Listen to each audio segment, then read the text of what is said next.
Hi guys, எல்லாருக்கும் வணக்கம். இன்னைக்கு சினிமா கமெண்ட்ரியில் ஸ்ட்ரேஸ். எனக்கு R-rated மூவிஸ்லாம் ரொம்ப பிடிக்கும்டா. R-rated மூவி, A-rated மூவி இந்த sense not only 18+ things and not only violence. அதை தாண்டி இந்த வல்கராக பேசுறது ஒரு சிலருக்கு இந்த மாதிரி வல்கராக பேசுறது பிடிக்கும். இந்த சென்ஸ் அந்த மாதிரி 18+ விஷயங்களை சொல்கிறதா இருக்கணும், பேசுறதா இருக்கணும், இந்த மாதிரி விஷயங்களை பிடிக்கும். இதெல்லாம் மனுஷங்கள் பேசி பார்த்துருப்போம். இதை தாண்டி புதுசாக இந்த படத்தில் என்ன பண்ணி வச்சுருக்காங்கன்னா ரொம்ப சிம்பிள் தான். ஸ்ட்ரேஸ் அப்படின்னா ஒன்றும் இல்லை, தெருநாய்கள். கிட்டத்தட்ட ஒரு 5-6 நாய்கள் இருக்குது. ஸோ இந்த 5-6 நாய்கள் லைஃப்பில் என்ன விஷயம் நடக்குது, அவங்களுக்கு உண்டான கதைக்களம் எப்படி அமைச்சிருந்தாங்க இப்படிங்கிறது தான் இதோட கதை. ஸோ ஒரு வீட்டில் இருக்கிற நாய், அந்த ஓனருக்கு வந்து அந்த நாயை வந்து பிடிக்கவே பிடிக்காது. அவன் வந்து அந்த நாயை கொண்டு போய் ரொம்ப தூரத்தில் விட்டுட்டு திரும்பி வந்துட்டான். இந்த நாய் திரும்பி அங்கேருந்து திரும்பி இந்த வீட்டுக்கு வர வழியில் ஒரு 4 கூட இருக்கிற ஒரு தெருநாய்களை வந்து பார்க்குது. ஸோ அவங்களோட கான்வர்சேஷன் என்ன மாதிரிலாம் இருக்குது, அதாவது நார்மலாக நம்ம இந்த மாதிரியான படங்கள் ஆல்ரெடி பார்த்துருப்போம்.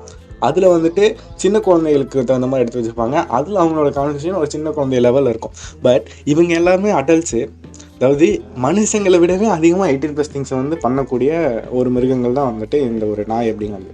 ஸோ அப்படி இருக்கிறப்போ அவங்களோட பார்வைகள் எந்த மாதிரி இருக்கும், ஸோ அவங்களோட பேச்சு எந்த மாதிரி இருக்கும், அவங்களுக்குள்ளே எந்த மாதிரிலாம் பேசுவாங்க அப்படிங்கிற விஷயத்த எக்ஸ்பிளைன் பண்ணுறதே வந்துட்டு அப்படி ஒரு எக்ஸ்பெரிமெண்ட்டாக தான் நான் வந்து பார்க்குறேன். ஸோ அதை வந்துட்டு அழகாக வந்து எடுத்து சொல்லியிருந்தாங்க. வல்கராக தான் இருக்கும், நான் இல்லைன்னு சொல்ல, பட் கொஞ்சம் டிஃப்ரெண்ட்டாக ரெஃப்ரெஷிங்காக இருந்துச்சுன்னு சொல்லலாம். ஸோ டைம் தான் இந்த படத்தை கண்டிப்பாக செக் பண்ணி பாருங்கள். ரொம்பவே ஃபன்னாக இருக்கும், சிரிச்சிட்டே இருப்பீங்க. என்னடா இப்போலாம் பண்ணுறீங்க அப்படின்ற மாதிரி இருக்கும். இங்கிலீஷில் மட்டும் தான் அவைலபிள் இருக்குது, ஸ்ட்ரேஸ். ஸோ டைம் இருந்தால் செக் பண்ணி பாருங்கள். இன்னும் ஒரு நல்ல வீடியோட நல்ல படத்தோட நான் உங்களை சந்திக்கிறேன். This designing of good second second and all the best happen. மறக்காமல் நம்ம சேனலை சப்ஸ்கிரைப் பண்ணிங்க.